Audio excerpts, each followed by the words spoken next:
The Mark 18 is one of Daniel Defense's flagship rifles. It's designed and manufactured after the same rifle used by Special Operations in the global war on terror. It doesn't even come with iron sights, Josh. That is true. And you also had to wait like 4 months for your tax stamp to come back just to pick up the rifle? That is also a factual statement. I bet we can build complete, fully kitted out firearms for that same $2,500. Let's go see what we can do. CJ and I came into this challenge with two completely different paradigms, and I think I have the edge here. You see, when I bought and built out my Mark 18 initially, I did it with the sole intent of being able to tag moving pigs from the back of an ATV or UTV, and for hunting them out of a blind at like 50 to 100 yards max. I'm gonna keep that same intent in place here and build out our new $2,500 rifle with that same use case in mind. To start us off, I know we have a 100-yard test right at the start of everything, and with our total build budget, I also kind of want to suppress the gun. I mean, the NFA tax is now $0, and it might just be going away, so why not? Let's do it. We'll let CJ talk a bit more about our suppressor selection here in a minute, but he and I both decided to go with the Grifton Optimus because it has a killer price point, and we're friends with those guys over in Wisconsin. On the top, however, I decided to go with a slightly different optic solution based on the mistakes that I learned while making my Mark 18. For hunting large feral hogs at 100 yards and in, I don't think a magnified optic is really needed. In fact, the RMR piggybacked on the top of the Mark 18 that I built has done literally all of the heavy lifting over the years that I've had that rifle. So I'm gonna rectify that mistake here and save a little bit of money by going with the Trijicon RMO. Now, I can hear you guys already sprinting to the comments. The MRO is like a $900 red dot at MSRP, Josh, so why would you ever choose that with such a tight budget? Well, I chose it because the MRO is one of those optics that you can usually get at a huge discount because it's not a Trijicon staple, and because it's a very well-made American red dot with Trigicon's excellent warranty. I got this guy lightly used with some dings to the finish just by doing a quick search on Marketplace in my local area, and it cost me about $385. I'm not quite sure why the pricing of these things are all over the place, but I think it has something to do with the optic being in between an EOTech and then the higher end overseas red dots that are being imported into the country every single day. The lesson here is that MSRP doesn't always mean that that is the final actual price of the item. Now, let's see what CJ did to prepare for the 100-yard test. In my mind, the most important thing about this challenge will be the accuracy. If I build a cool-looking battle rifle, but can't hit the target, then I'm not gonna win the challenge, right guys? So for our build, if accuracy is the most important thing, I'm going to spend a large chunk of my budget on the optic. For our build, I wanted an LPVO, something that could hit at far distances, but also dial back for closer work. I have experience with LPVOs like the AT3 Redtail, for example, which is great for the price. However, since I'll be putting this in someone else's hands, I wanted an optic with better glass clarity so Bill can identify the target a bit quicker. So I decided to go with the Vortex Strike Eagle 1-8. When I look at the $399 Strike Eagle and the Redtail back-to-back, the clarity is what I notice the most. Combine that with the lifetime warranty and the nice big turrets on the top and the sides to help adjust, then I'm pretty confident in this, guys. Just like with any optic though, I have to set this on a mount, and I went with the Riden Optics 30mm scope mount. I went with this thing because most mounts I saw were pushing well past 220 bucks. This one, on the other hand, was around $150. I wanted to give Riden a try since Josh and I tested some inexpensive red dot magnifiers, which you can check out right here. We were both blown away by the quality for the price of the Ride-On, so hey, if this mount works, I'm gonna start using this more and more in a lot more builds moving forward. We're gonna go see how this performs in Bill's hands on the range, but before we do, I wanted to add one more thing. A handy dandy whisper pickle. Since we're not made of money around here, Josh and I are going to share a suppressor for this build, and this one is gonna be the Optimus 6 by Griffin. This one is a taper mount QD system, and it's going to keep things nice and quiet under that 140 decibel range, hopefully making things more comfortable for Bill when he's shooting. There was a slight problem though. If I bought this can, then it would push me way over budget. So I decided to use the laws of girl math like Josh did in the last video. I sold parts that I wasn't going to use to recover 50% of the retail price between the handguard, the Magpul Mo stock, the grip, and the AT3 trigger. I added $120 to our budget. That gave me room to grab the suppressor for about $600. Of course, that means I'll be replacing all those parts with upgrades, so let's see what I picked out before I show you our final thoughts. But before we do all that, let's go ahead and see how this LPVO performs in the hands of Bill. 100-yard course of fire right here. If you look all the way down range, I think we got a GoPro down there. We have one steel silhouette target. We're going to take 10 shots and we're going to count the hits. The rifle that gets the most hits and that Bill enjoys shooting the most at this range wins. Looks like you're shooting low. What miss? Impact. 2, 3 impact. 4, 5, 6, 7. We had 7 impacts out of 10 with the Mark 18. We're shooting just a little low. Let's get to the next rifle. Bill, here's the gun. When you're ready, go ahead and throw 10 rounds downrange. I'll spot for you. You got it. Impact. Impact. Impact. Impact. Impact. Impact. Impact. Oh yeah. Impact. Impact. Impact. Empty. There we go. 10 straight impacts on that, right? A little bit better than the Daniel defense, I would say. Yeah, it was a lot easier to shoot. Yeah. I wonder why. Maybe because you're at like 8 magnification. All right, that's awesome. Let's go ahead and go to the next test. All right, 100-yard shot group with the MRO. This is my build. Bill, what are your initial thoughts on this rifle so far? Looks great to me.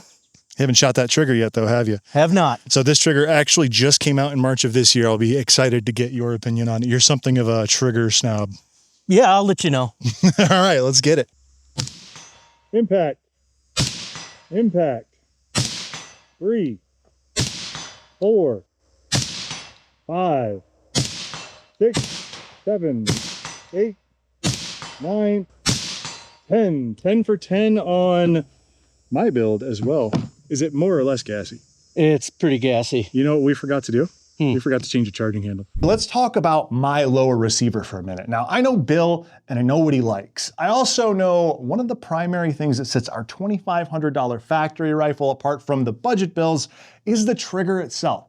So we're gonna cram as nice of a trigger as possible into this firearm, and then we're gonna upgrade the ergonomics just a little bit by flipping in an AT3 ambidextrous safety that will allow the rifle to be just a little bit easier to work with while you're engaging targets. Now, I'm not gonna spend much time or money upgrading the stock or the grip because the Mo furniture that we already have on here is perfectly serviceable and it's gonna get the job done with no drama. I do wish the cheaper version of the Mo stock had a QD point for attaching our sling here in the back, but it's something that's pretty easy to work around once you've got the right sling and you just use the slots that are in the buttstock itself. The main thing that I want to discuss on the lower is our trigger. I picked up the Radian Weapons Vertex for $195, and I think that thing is a total steal at that price. If you're unfamiliar, this is a single stage 3.5 pound drop-in trigger from Radian that was designed in collaboration with Trigger Tech back in March of 2026, making this thing brand new. While this version of the Vertex is relatively new compared to some of the industry staple triggers that are out there, and I don't have a ton of time with it, there's one thing that I know about both Radian and Trigger Tech. Neither company is known for making bad parts, and the fit and finish on this trigger tells a story that has me excited to toss it in this build. So far, I'm at $1,203.21 on my build, plus the initial $1,000 that we spent getting the rifle to where it is at now with the cold hammer forge barrel and the upgraded Faxon bolt from the last episode. So you're probably wondering where the other $296.79 of my budget went right now, aren't you? Like, there's no way I managed to change out the handguard, add a weapon light, and put a sling on, along with some upper ergonomics furniture, all for under $300, right? There's absolutely no way I would be able to do that. Well, you're right. Not only did I not change out the Mo furniture on the lower receiver, I actually left the Budget Bubba 2A Basics handguard on here. Now, in the last episode, we upgraded the cheap aluminum barrel nut to a steel barrel nut. That cheaper barrel nut, in my opinion, was the primary thing setting the 2A Basics handguard apart from some of the more expensive options out there on the market today. The warranty on it isn't as good as some of the more expensive ones out there, but it does have the same anti-slip and anti-lock feature that come on most modern M-LOK rails today. It's also super lightweight because it's got this interrupted top rail section. It's great for what we're doing here, and I saved a bunch of money in the handguard department just by sticking with the 2A Basics. Because of those savings, I was able to upgrade our charging handle to a price-conscious Breek sledgehammer in FDE for some solid gas busting on a budget with the can that we're using. And I was also able to pick up everyone's favorite weapon-mounted light in the Streamlight ProTac 2. Am I going to be tagging pigs with a laser aiming module and PVS 14s with this setup? No, I can't afford it. But I can white light the pigs from the back of an ATV while we're chasing the pack, and that's going to be super helpful for that purpose, while also giving me the ability to keep this as a pseudo home defense rifle. The last thing on my build that you're going to notice is this interesting sling with this air compressor like thingamajig on it. The jury's out on this sling still for the moment since I haven't had ample time to use it just yet, but this was made by a local company here in Minnesota called Salamander Slings. If I'm hunting pigs, then like I've been saying the whole time, I'm probably on a quad. And there's one thing that my classic Vickers sling decision doesn't do as well as I would like it to in the quick adjust department when I'm jumping off of the back of a quad. When I want a Vickers sling tight, I have to pull on the quick adjust strap to get it hugging my body. When I want to shoulder the weapon, I then have to readjust that same system to loosen the strap, and that takes a little bit of extra time that could cost me a shot as I'm jumping off the back of a UTV or a quad to shoot some pigs. This Salamander sling has that same system in place, but for even more rapid deployment, it features these disconnect devices called the Salamander Tail, which are a force to overcome adjustment tool that allows me to pull the slack out of the rifle's sling and get it to full extension with just one nice hard tug. We'll let you guys know how it performs once we have just a little bit more time behind it, but it's something I wanted to try out, and at $40 for a brand new sling, it seemed like a no-brainer in the value department, so we went ahead and got it. The total build cost of my rifle here today is $1,437.07 after the girl math on reselling the original trigger back for $41.50. But I could have spent another $62.93 without any drama in our budget for this build.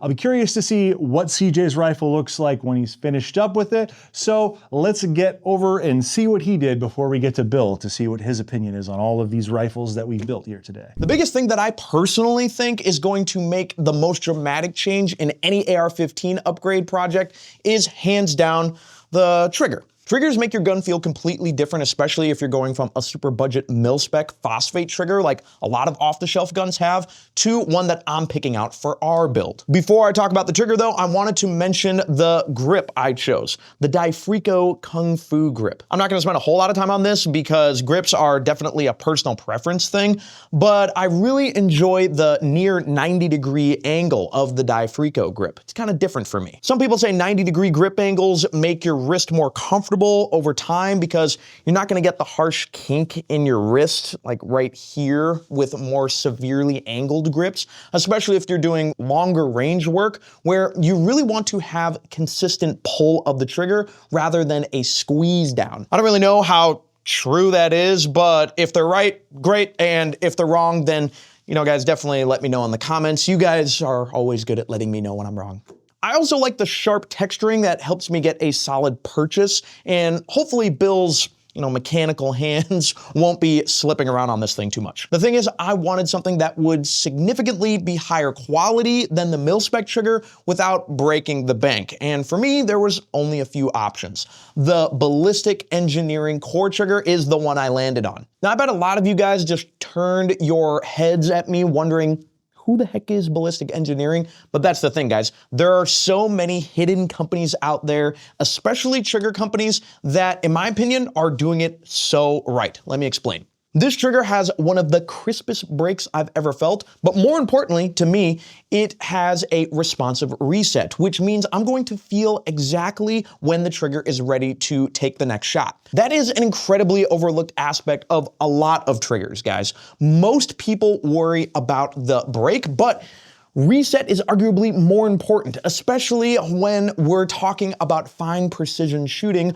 or when you want faster follow-up shots. Because of these two elements, this trigger is the one I went with because we're doing both a CQB style type of challenge and also a long range accuracy test. And the best part, I get all this for just $106, which is like, heck yeah. But did I make the right decision?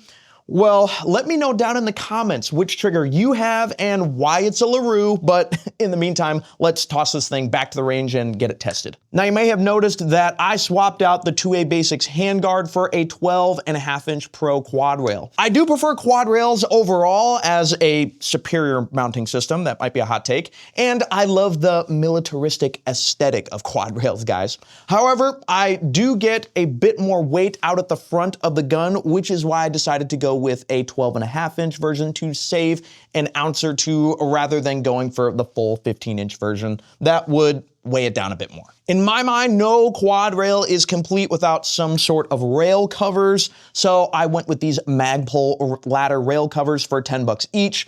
This just helps support my grip and makes these quad rails a little bit less chewy, and they also add a nice aesthetic to the rail overall. Along with these rail covers, I am gonna throw in an MFT vertical foregrip.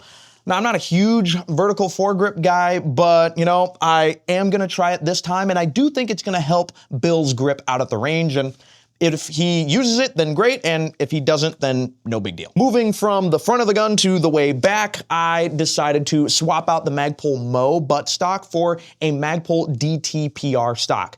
Now, why the DTPR? Well, this one is more precision-minded because it has a butt hook right here that will help me brace the stock into my shoulder while I'm laying prone or sitting at a shooting bench, which we'll probably be doing.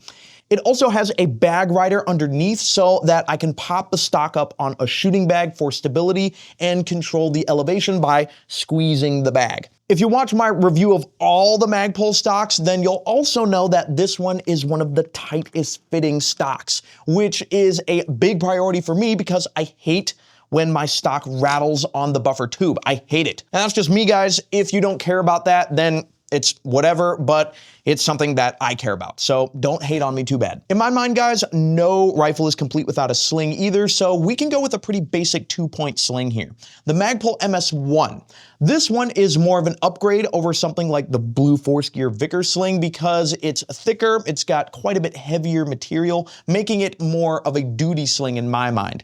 Because I have integrated QD points on both the stock and the quad rail, this means that it's super easy to quick attach and detach. After all these upgrades, my total build in parts after the girl math savings that I did earlier was $1,493.46. Just a shade under our $1,500 budget. Now that my rifle is done and built, let's go out to the range and get Bill's final opinion on this and determine a winner.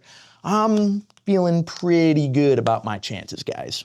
Now, this next stage that we're doing isn't so much about the time or the accuracy, but it's to put Bill through the paces with each rifle so he can tell us which one is the most comfortable and, most importantly, the most fun to shoot. So you can't see it because CJ's behind the camera, but behind us we've got a piece of notional hard cover that he'll start behind in the kneeling position. He's going to engage each of these targets 2 times. He's going to be shooting for the B zone or the body from the furthest point away. So he'll go 2 shots and then 2 shots on each plate rack and then 2 shots on the target on the left. And then he's going to sprint up to, we've got a square piece of wood on the floor that you can't see, but it's much closer. And then he's going to engage 2 shots to the A zone or the head on these specific shoot steel targets. Then he'll clear the plate rack again, and then 2 shots on the leftmost target. Let's do it. I'm ready.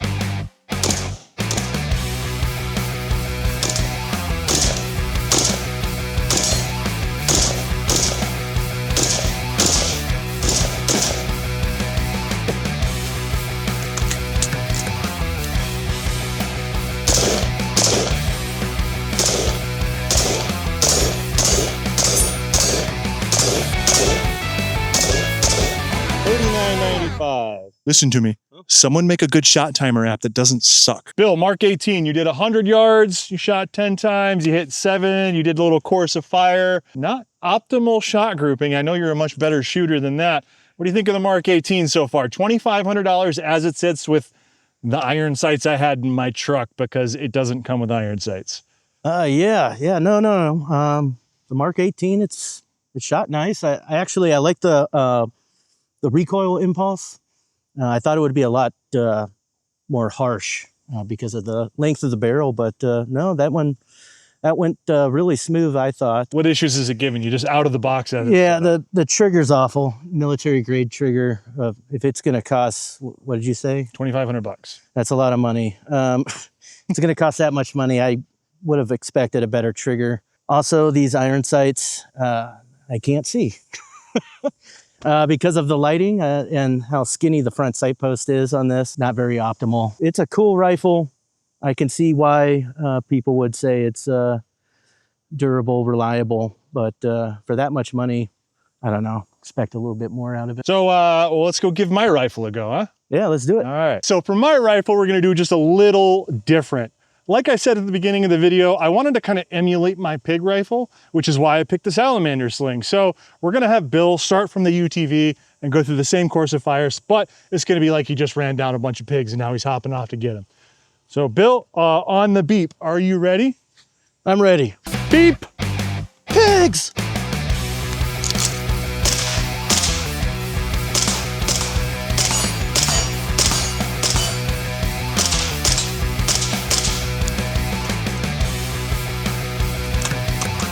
Nice one!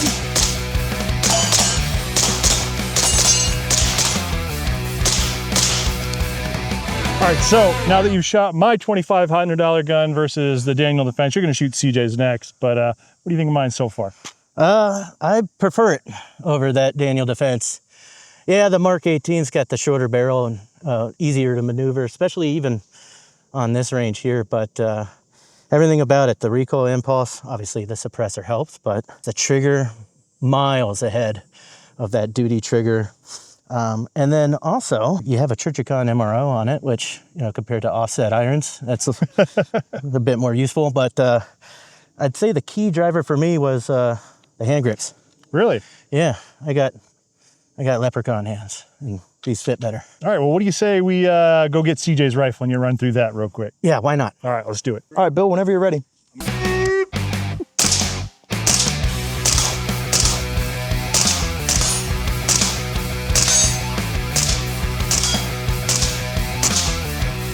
Reload.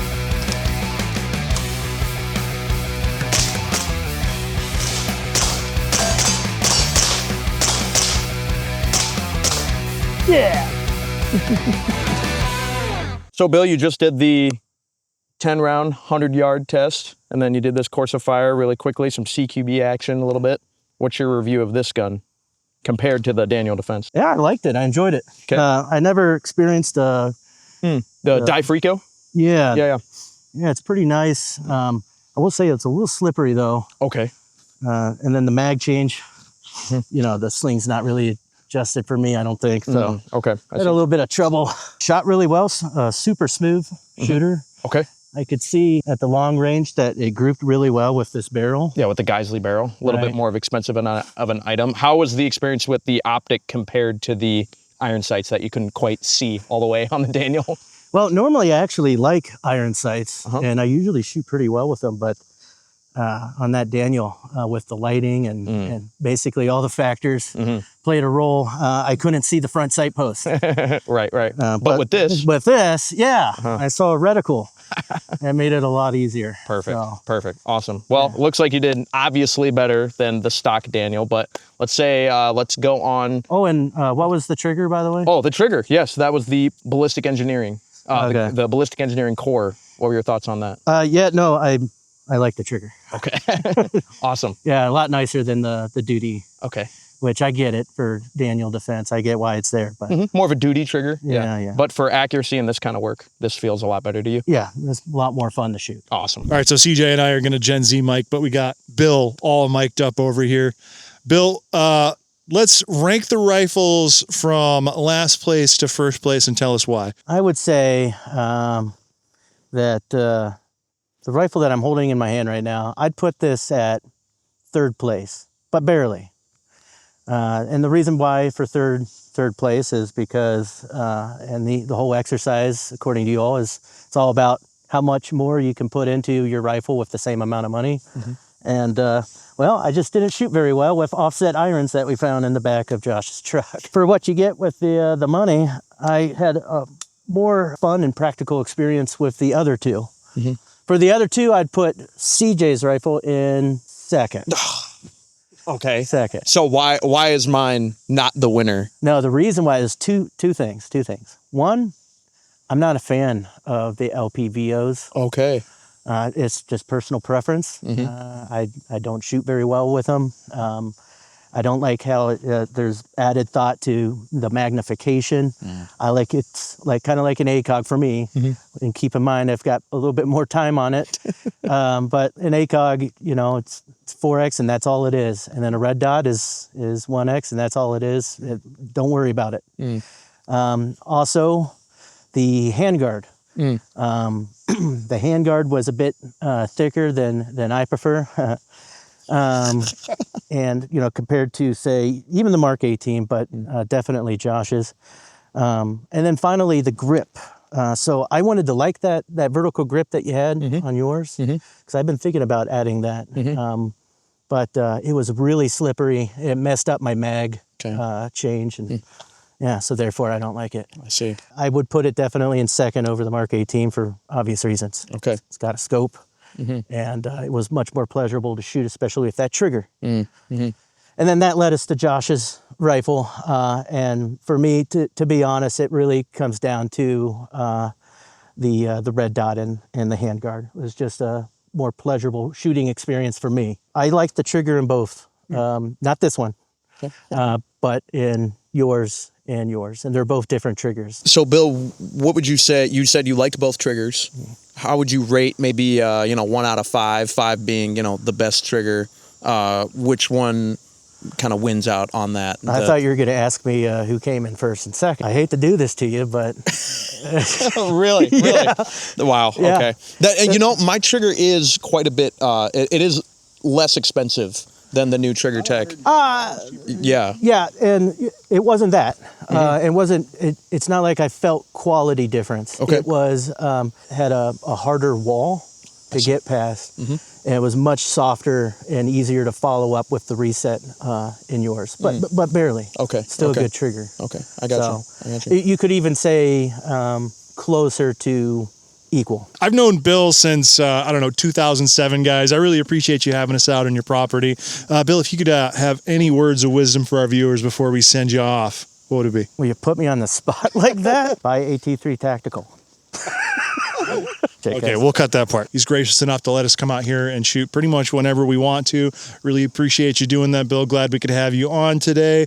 We're going to cut you out of here, and then we'll get out of your hair. Yeah, it's no problem, guys. They give me free stuff. So, Josh, I told you that we could build a better value rifle for $2,500, even better value than the Daniel Defense. But obviously that doesn't change the fact that Daniel Defense still made a really, really good rifle with the Mark 18. Just means you've got to spend quite a bit more money to actually finish it before you're done. That's right. Yeah, it's a weapon of war. It's meant for a very specific purpose. And a burrito bowl at Chipotle is like $20 right now. And I'm also driving a 2006 Honda CR-V with like 260,000 miles on it because I don't want to go into debt for a used truck, like some people that I know who will go unnamed. So do you really think someone like me, Josh, and you guys, let us know down in the comments, do you really think someone like me should spend $6,000 on one Daniel Defense or any other high-end AR